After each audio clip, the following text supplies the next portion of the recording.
tell us about how you believe it started.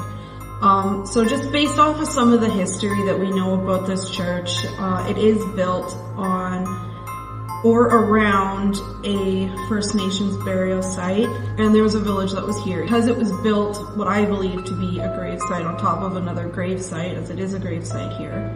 I believe that it being an Anglican church, it does clash quite a bit. We also believe that there's a lot of vandalism here, and I think there has been animal sacrifices here as well. So that also could have stirred things up on top of how it actually was, like, how this building was built. So what happened so far?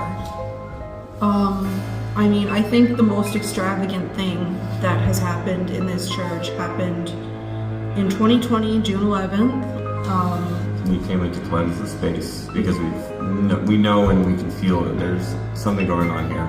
Yeah. And when we did that, one of our friends was actually thrown into the pews. We actually physically watched her get lifted up and thrown.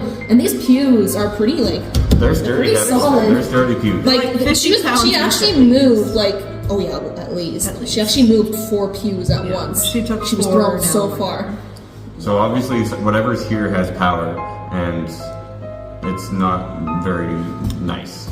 We also had, the same night, we had a situation where your nephew, cousin, and his girlfriend came out, and they decided they wanted to come see because, I mean, somebody got thrown. Of course they want to come see. But on the way home, after hearing growls and getting scratched up here and being chased out, they actually were choked out while they were driving. On their way home? Yeah. The driver was choked out, so they switched drivers. He was choked with his own dog chain necklace. It felt like he was getting his necklace pulled behind him, and there was no one sitting behind him in the vehicle. And he still had red marks even. And then the girl also, his girlfriend also got choked as well, and I have pictures of that. She sent to me that night. I also went back to my house with my nephew, and I have pictures of him. He also got scratched. He felt a burning sensation. Sure enough, I lifted up his shirt and took pictures. There's scratches right down his back, 3 of them.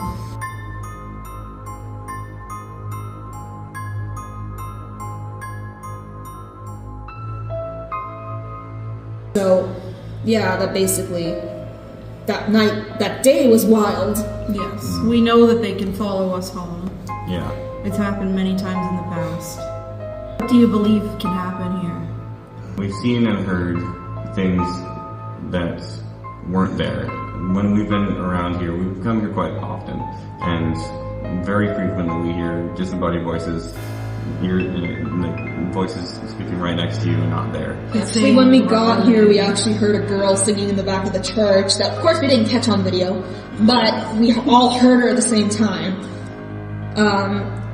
I think that this thing, if we just, like, determination, hopefully we can stop this thing.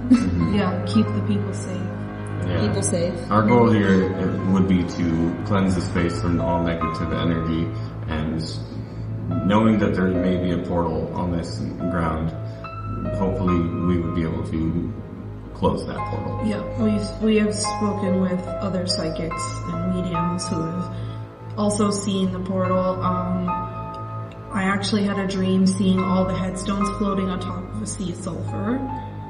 I think the biggest thing is because there is definitely something going on here that is not safe. No, for honestly humans, like alive humans, and like the other spirits, I think they're also scared too. I think if we can find like an origin for why this is happening, maybe we can get rid of it.